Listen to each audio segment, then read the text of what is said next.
কিছুক্ষণের মধ্যে জিয়াউর রহমানের সমাধিতে শ্রদ্ধা জানাবেন ছেলে তারেক রহমান। গণতন্ত্রে উত্তরণের প্রতীক ছিলেন বিএনপির প্রতিষ্ঠাতা, বললেন মির্জা ফখরুল। বহুদলীয় গণতন্ত্রের প্রবক্তা, পুনঃপ্রবর্তক, আধুনিক বাংলাদেশের রূপকার শহীদ প্রেসিডেন্ট জিয়াউর রহমান সাহেবের শাহাদাত বার্ষিকী।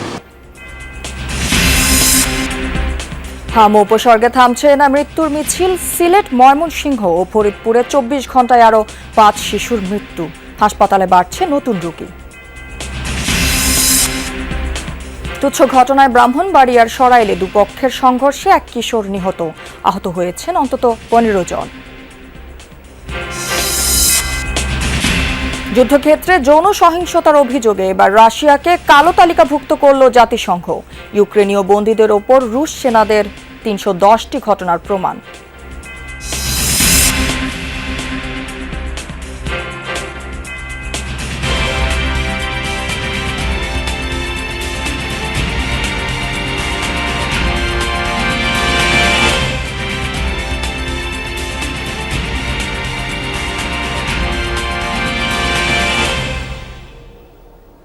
দর্শক, ঈদ মোবারক।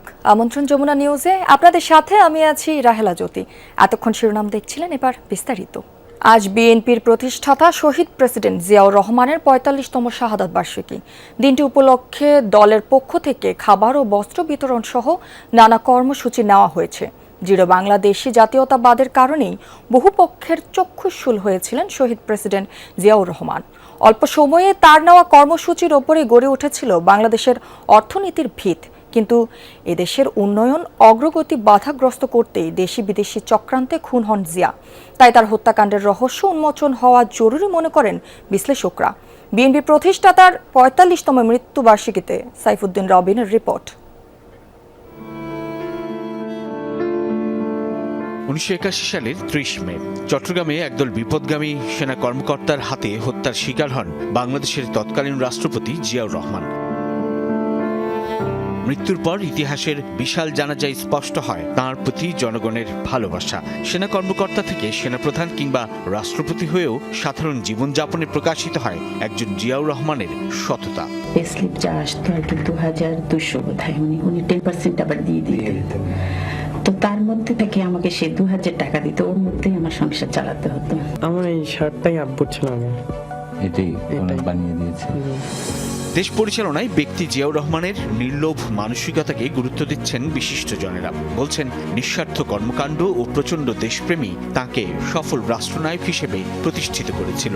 তলাবিহীন ঝুড়ির একটা দেশ, দুর্ভিক্ষবিত একটা দেশকে তিনি বাংলাদেশ স্বয়ংসম্পন্ন করেছেন। বাংলাদেশের খাদ্য স্বয়ংসম্পন্ন করে বাংলাদেশের খাদ্য রপ্তানি হয়েছে এবং আজকে গার্মেন্টস সেক্টরে যে রপ্তানি করা হচ্ছে, জনশক্তি রপ্তানি করা হচ্ছে, প্রতি সেক্টরে তিনি তার উন্নয়নের দিকে ধাবিত করেছেন। সাধারণ জীবন চেয়ে অনেক সাধারণ, অতি সাধারণ জীবন যারা যাপন করে শহীদ জিয়ার পরিবারকে সেই মূল্যায়ন করতে হবে আমাদেরকে। যে কয় বছর শাসন করে গেছে তার সময়ে যে অ্যাচিভমেন্ট বিএনপির, ওই অ্যাচিভমেন্ট কি বিএনপির অন্য কোনো সময় ওই লেভেলের অ্যাচিভমেন্ট কি হয়েছে? যদি আরও 10 বছর জিয়াউর রহমান বেঁচে থাকতেন, হয়তো বিএনপির জন্য আরও ভালো হতো, দেশের জন্য ভালো হতো। বিএনপি প্রতিষ্ঠার পর গ্রহণ করেন 19 দফা কর্মসূচি। অর্থনৈতিক সমৃদ্ধিতে যা ব্যাপক ভূমিকা রাখে, প্রভাব পড়ে সাধারণের জীবন মানে। সব মিলে তুমুল জনপ্রিয় হন জিয়াউর রহমান। প্রশ্ন হচ্ছে, এমন নেতৃত্বকে কেন নৃশংস হত্যাকাণ্ডের শিকার হতে হলো? তার পরিমিতি বোধ, খাবার দাবার সবকিছুতে দেশপ্রেম, এগুলো তো কারো ভালো লাগবে না। সবচেয়ে বড় সমস্যা হচ্ছে বাংলাদেশ জাতীয়তাবাদ। বাংলাদেশ জাতীয়তাবাদের অন্য ওয়ার্ড হলো দেশপ্রেম। সেই দেশপ্রেমটাকে যাতে করে বন্ধ করা যায়, পরনির্ভরশীল রাখা যায়, এই জন্য তার প্রতি চক্ষুশূল ছিল সবারই। বাংলাদেশি জাতীয়তাবাদ এটা তিনি মুখে বলতেন এবং ধারণ করতেন এবং ইনি ওইটাকে প্রমাণ করারও চেষ্টা করেছেন। আপনি কি কখনো শুনেছেন যে জিয়ার আমলে পুশিং হয়েছে, ভারত বাংলাদেশের ভিতরে লোক ঢোকায় দিতে সফল হয়েছে? একবারও পারে নাই। অবশ্য এটা খালেদা জিয়ার টাইমেও পারে নাই। ছোট্ট একটা বাঙালি, কেউ চাকমা, কেউ মারমা, এটা জাতিসত্তা থাকবে আমাদের, কিন্তু আসল পরিচয়ের মধ্যে থাকবে আমাদের জাতীয়তাবাদ। জাতীয়তাবাদ বলে এরকম কিন্তু দর্শন, রাষ্ট্রনীতিক দর্শন আর কেউ দেয়নি। দেশের ইতিহাসের এই গুরুত্বপূর্ণ চরিত্রের নির্মম হত্যাকাণ্ড সংঘটিত হবার পর সময় গড়িয়েছে প্রায় 4.5 দশক। এর মধ্যে বিএনপির রাষ্ট্র ক্ষমতায় এসেছে কয়েকবার, কিন্তু স্পষ্ট হয়নি জিয়া হত্যা রহস্য। বিশ্লেষকদের মত, জিয়াউর রহমান সহ সব রাজনৈতিক হত্যাকাণ্ডের বিচার হওয়া উচিত। তো বিএনপি তো দায়িত্বে ছিল দুইবার, তারা কি করেছে জিয়া হত্যাকাণ্ডের ব্যাপারে, এটার জবাব দিয়েই তাদের বিচার শুরু করতে হবে। আমরা পারি নাই, ব্যর্থ হয়েছে, আমরা আবার নতুনভাবে শুরু করতে চাই। সবাই আমরা চাই যে বাংলাদেশের সকল রাজনৈতিক হত্যাকাণ্ডের বিচার হতে হবে। প্রত্যেকটা হত্যারই রহস্য উদ্ঘাটন করা উচিত, সঠিক তথ্য জাতির সম্মুখে তুলে ধরা উচিত। তেমনি করে প্রেসিডেন্ট জিয়াউর রহমানের উপরে যে সে হত্যাকাণ্ড হয়েছে এটাও জাতির সামনে নিয়ে আসা উচিত বলে মনে করি। জিয়াউর রহমানের যুগান্তকারী কর্মকাণ্ড ফিরে আসে বারবার। দীর্ঘ বিরতির পরেও প্রাসঙ্গিক তাঁর গৃহীত কর্মসূচি। তাই নতুন করে গবেষণা চলছে তাঁর কর্মময় জীবন নিয়ে, যার মধ্য দিয়ে দেশের উন্নয়নে ভূমিকা রাখবেন বর্তমান রাজনৈতিক নেতৃত্ব। সাইফুদ্দিন রবিন, যমুনা নিউজ, ঢাকা। জিয়া উদ্যানে বিএনপির প্রতিষ্ঠাতা শহীদ প্রেসিডেন্ট জিয়াউর রহমানের সমাধিতে শ্রদ্ধা জানাবেন ছেলে প্রধানমন্ত্রী তারেক রহমান। এ বিষয়ে জানাতে যোগ দিচ্ছেন সহকর্মী আরিফিন শাকিল। আরিফিন, প্রধানমন্ত্রী কখন শ্রদ্ধা জানাবেন এবং দিনটি উপলক্ষে আজ বিএনপির কর্মসূচিগুলো জানাবেন আমাদেরকে? এর মধ্যে প্রধানমন্ত্রী তারেক রহমান ও বিএনপি চেয়ারম্যান তিনি কিন্তু জিয়াউর রহমানের সমাধিতে অর্থাৎ জিয়া উদ্যানে তিনি এসেছেন, তার গাড়ি বহর এসে পৌঁছেছে। এখন হয়তো আপনারা হয়তো সেই ছবি দেখতে পাচ্ছেন, বিএনপির নেতাকর্মীরা সেখান থেকে তাকে নিয়ে তারা এসছেন। তারা প্রধানমন্ত্রীকে নিয়ে মূলত এই আজকে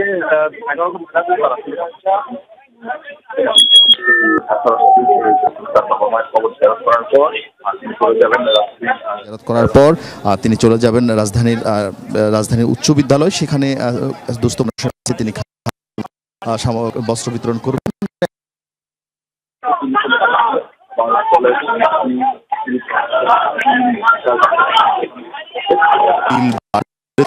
মহানগর বেশ কিছু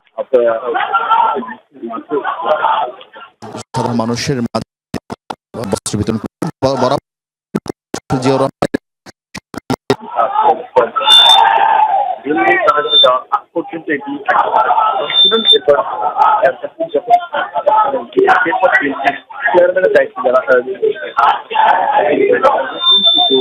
সেই সময়ে এই বস্ত্র বিতরণের কাজ চলমান ছিল না, ফলে কিন্তু এই প্রথমবারের মতো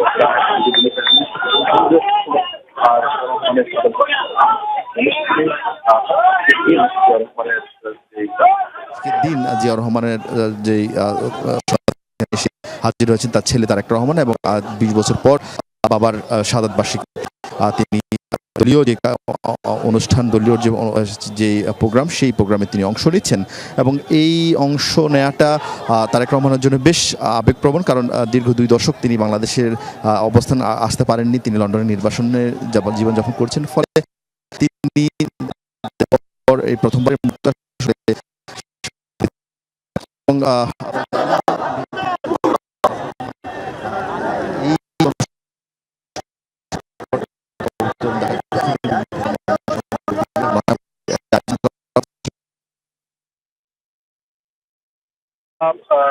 বিএনপির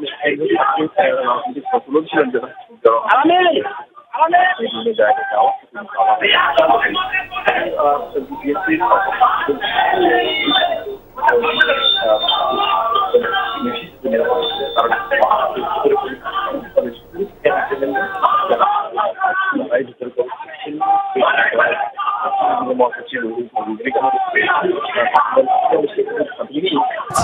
অর্থাৎ দলের সিনিয়র নেতৃত্ব মূলত বিএনপি প্রতিষ্ঠাতা জিয়াউর রহমানের সমাধিতে পুষ্পস্তবক অর্পণ করবেন, শ্রদ্ধা জানাবেন এবং বিএনপি নেতা কর্মীরা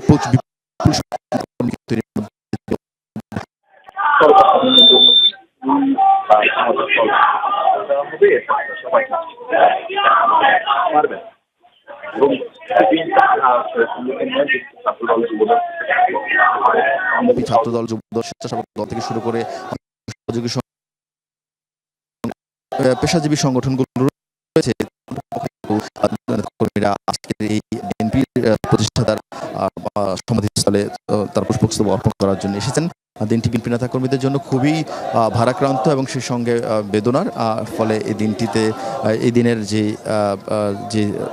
রক্তাক্ত ইতিহাস, সেই ইতিহাসকে তারা স্মরণ করছেন এবং জিয়া রহমানের যে 19 দফার উপর ভিত্তি করে বিএনপি প্রতিষ্ঠা করেছিলেন, সেই 19 দফার মাধ্যমে আগামীতে বিএনপি পরিচালিত করা হবে, সেরকম প্রত্যাশার কথা নেতাকর্মীদের পক্ষ থেকে বলা হচ্ছে। এছাড়া কিছুক্ষণ আগে বিএনপির মহাসচিব মির্জা ফখরুল ইসলাম আলমগীর, বিএনপি স্থায়ী কমিটির সদস্য সালাউদ্দিন আহমদ, তারা কিন্তু গণমাধ্যমে কথা বলেছেন। তারা বলছেন বিএনপি সরকারের সবচেয়ে বড় অগ্রাধিকার বিষয় থাকবে জিয়াউর রহমানের দেখানো যে পথ, গণতান্ত্রিক বাংলাদেশ, বহুদলীয় গণতন্ত্রের প্রতিষ্ঠা, সেই বহুদলীয় গণতন্ত্রকে তারা পুনঃপ্রতিষ্ঠা করতে চান এবং আবারও গণতান্ত্রিক ব্যবস্থাপনা যেটি গত 17 বছর ছিল না বাংলাদেশে, সেটি আবারও প্রবর্তন করতে চান।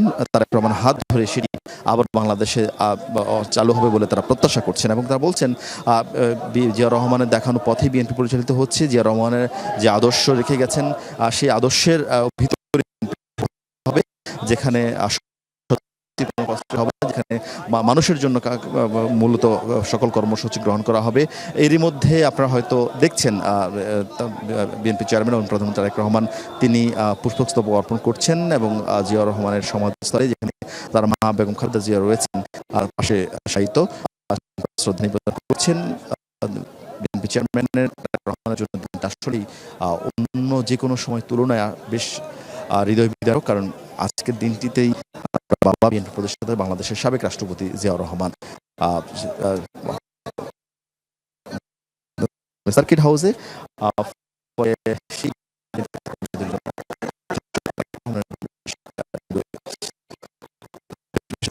বাবা কি করতে পারলাম বাবা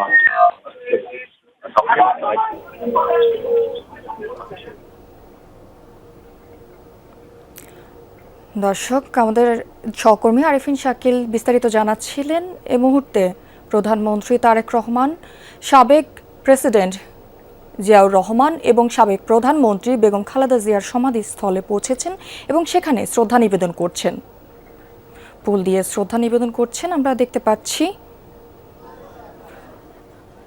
দর্শক, আমরা এই মুহূর্তে দেখতে পাচ্ছি প্রধানমন্ত্রী দোয়া পড়ছেন।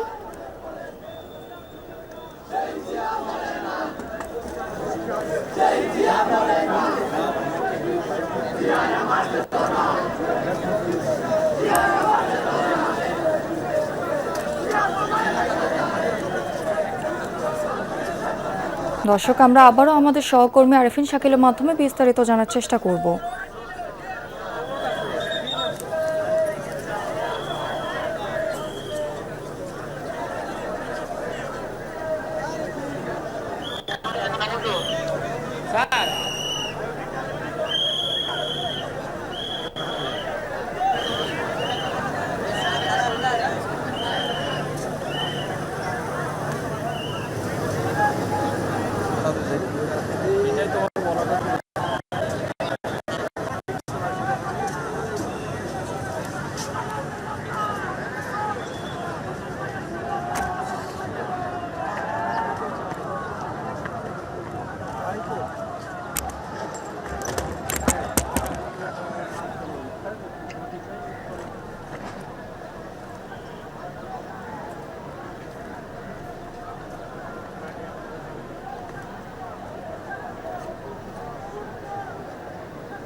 আমরা তো ছিলাম, নিতে পারতেন প্রধানমন্ত্রীটা নিচ্ছে, তারপরে একটা ছবি একটা টাইম দিতে পারতেন।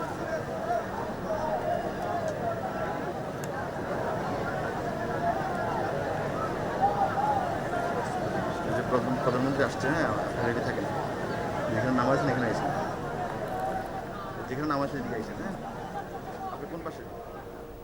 দর্শক, আমরা দেখতে পেয়েছি এই মুহূর্তে প্রধানমন্ত্রী, সাবেক প্রেসিডেন্ট জিয়াউর রহমান এবং সাবেক প্রধানমন্ত্রী বেগম খালেদা জিয়ার সমাধিস্থলে ফুল দিয়ে শ্রদ্ধা জানালেন এবং দোয়া পড়েছেন।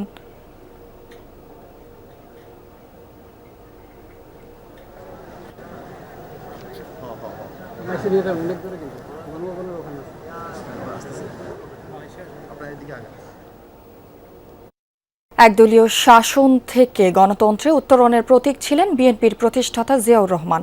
এমন মন্তব্য করেছেন বিএনপি মহাসচিব ও স্থানীয় সরকার মন্ত্রী মির্জা ফখরুল ইসলাম আলমগীর। সাবেক রাষ্ট্রপতির ৪৫তম শাহাদত বার্ষিকীতে তার প্রতি শ্রদ্ধা জানানোর আগে একথা বলেন তিনি। দেশকে সামনে এগিয়ে নিতে সবাইকে ঐক্যবদ্ধভাবে কাজ করার আহ্বানও জানান তিনি। একদিকে রাজনৈতিক সংস্কার, বহুদলীয় গণতন্ত্রের আবার পুনঃপ্রবর্তন, একদলীয় শাসন ব্যবস্থা থেকে বক্সাল থেকে ফিরিয়ে নিয়ে আসা, অন্যদিকে অর্থনীতি একটা মুক্ত বাজার অর্থনীতি চালু করা ছিল আমাদের এই বাংলাদেশের পরিবর্তনের প্রথম ধাপ বলে আমি মনে করি। এবং সেই ৩.৫ বছরের মধ্যে তিনি একটা অভূতপূর্ব পরিবর্তন নিয়ে এসেছিলেন। যে বাংলাদেশকে বলা হতো বটমলেস বাস্কেট, সেই বাংলাদেশ একটা সমৃদ্ধির দেশে পরিণত হয়। হামের উপসর্গে ২৪ ঘন্টায় সিলেট, ময়মনসিংহ ও ফরিদপুরে প্রাণ গেছে আরও ৫ শিশুর। এর মধ্যে সিলেট মারা গেছেন ২ জন। জেলার বিভিন্ন হাসপাতালে নতুন রোগী ভর্তি হয়েছেন ৪১ জন। মোট চিকিৎসাধীন ২৩৭ জন। হামের উপসর্গে ময়মনসিংহ মেডিকেলে ২৪ ঘন্টায় মৃত্যু হয়েছে ২ শিশুর। নতুন রোগী ভর্তি হয়েছেন ৩৮ জন। মোট চিকিৎসাধীন রয়েছেন ১১৬ জন। ছোঁয়াচে রোগটির উপসর্গ নিয়ে ফরিদপুর মেডিকেলেও প্রাণ গেছে ১ শিশুর। এছাড়া বরিশাল, চট্টগ্রাম ও রাজশাহী বিভাগের বিভিন্ন হাসপাতালে রোগীর ভিড় রয়েছে। কোথাও কোথাও আইসোলেশন ওয়ার্ডে শয্যা সংকটে ভোগান্তি পোহাতে হচ্ছে রোগী ও স্বজনদের।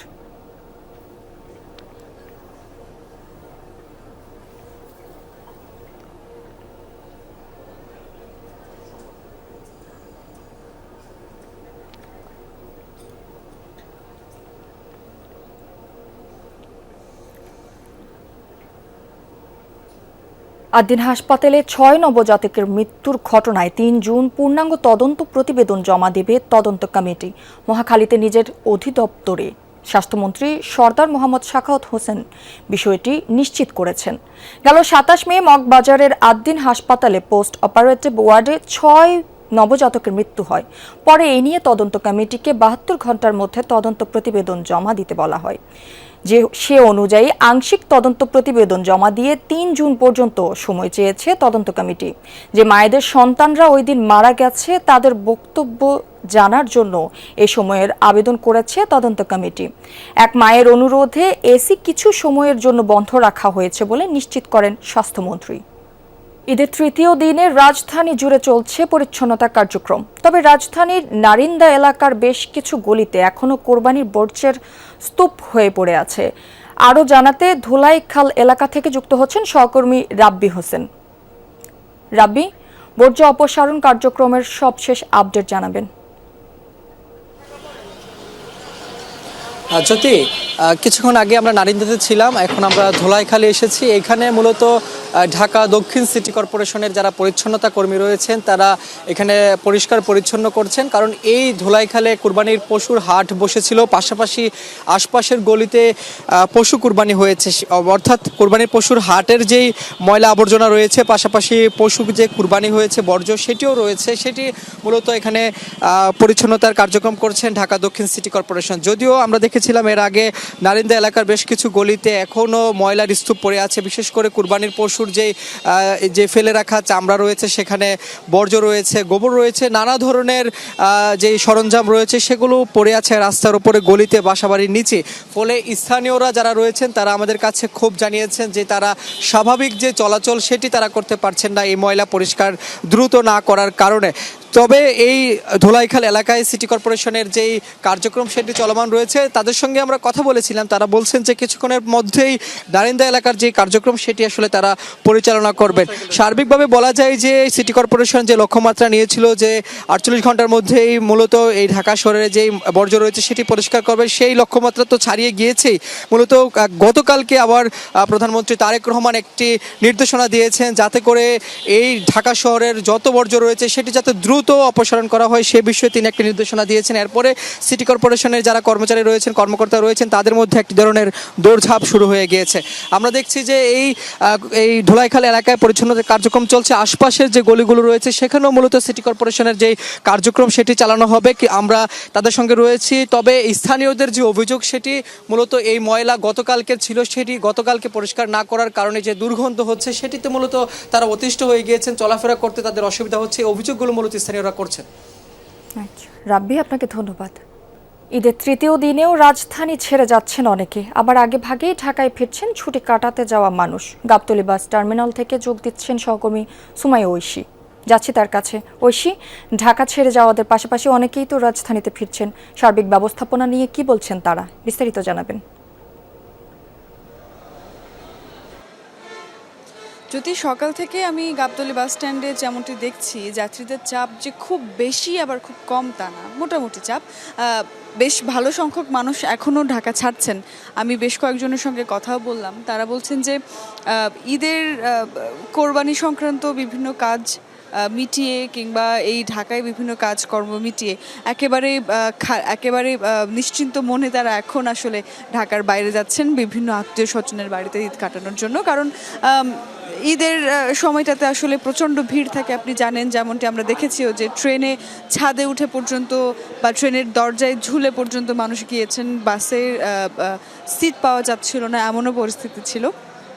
অনেকেই এই ভোগান্তিটা এড়িয়ে চলতে চান, সেই জায়গা থেকেই অনেকেই ঈদের পরে আসলে যাওয়ার পরিকল্পনা করেছেন। আজও বেশ কিছু মানুষ ছাড়ছেন ঢাকা, তবে ফেরার চাপ এখনও শুরু হয়নি। কয়েকজন কাউন্টার সংশ্লিষ্টদের সঙ্গে আমরা কথা বলেছিলাম, তারা বলছেন যে আসলে যেহেতু আগামীকাল রোববার, ফলে সেই জায়গা থেকে অনেকের অফিস আদালত শুরু হতে পারে, সেই চিন্তা করে অনেকে আজকে রাতেও ফিরতে পারেন। আজকে রাত থেকে হয়তো ঢাকায় ফেরা যাত্রীদের চাপ শুরু হতে পারে, তবে এখনও পর্যন্ত সেভাবে চাপ নেই বললেই চলে। এবং যারা যাত্রী আছেন তারা বলছেন যে টিকিটের দাম থেকে শুরু করে, গতকালও আমরা দাম বেশি নেওয়ার অভিযোগ পেয়েছিলাম, আজকে কয়েকজনের সঙ্গে কথা বললাম, তারা বলছেন যে মোটামুটি টিকিটের দাম ঠিকঠাকভাবে নেওয়া হচ্ছে। সব মিলিয়ে সার্বিক ব্যবস্থাপনা নিয়ে মোটামুটি সন্তোষ প্রকাশ করছেন যাত্রীরা।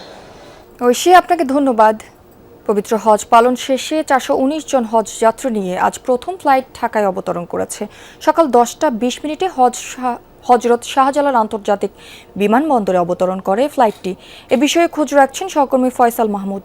হজরত শাহজালাল আন্তর্জাতিক বিমানবন্দর থেকে যুক্ত হচ্ছেন তিনি। ফয়সাল, হাজিদের প্রথম ফিরতি ফ্লাইট তো দেশে পৌঁছালো, বিমানবন্দর ও সংশ্লিষ্ট কর্তৃপক্ষ কি ধরনের প্রস্তুতি নিয়েছে এই বিষয়ে জানাবেন। যদি বহুল প্রতীক্ষিত বলা যায়, প্রথম আজকে হজ যাত্রীদের নিয়ে প্রথম বিমানটি হজরত শাহজালাল আন্তর্জাতিক বিমানবন্দরে 10টার কিছু পরেই ল্যান্ড করেছে এবং ইতিমধ্যে হজ যাত্রীরা যারা রয়েছেন তারাও কিন্তু বিমানবন্দর ত্যাগ করতে শুরু করেছেন। আপনি যদি দেখেন বিমানবন্দরের ভিতরে যে আনুষ্ঠানিকতা রয়েছে হজ যাত্রীদেরকে স্বাগত জানানোর, সেই আনুষ্ঠানিকতা শেষ করেই কিন্তু সকলেই একে একে বের হয়ে আসছেন এবং বাইরেই তাদের জন্য অপেক্ষা করছে তাদের স্বজনরা যারা রয়েছেন।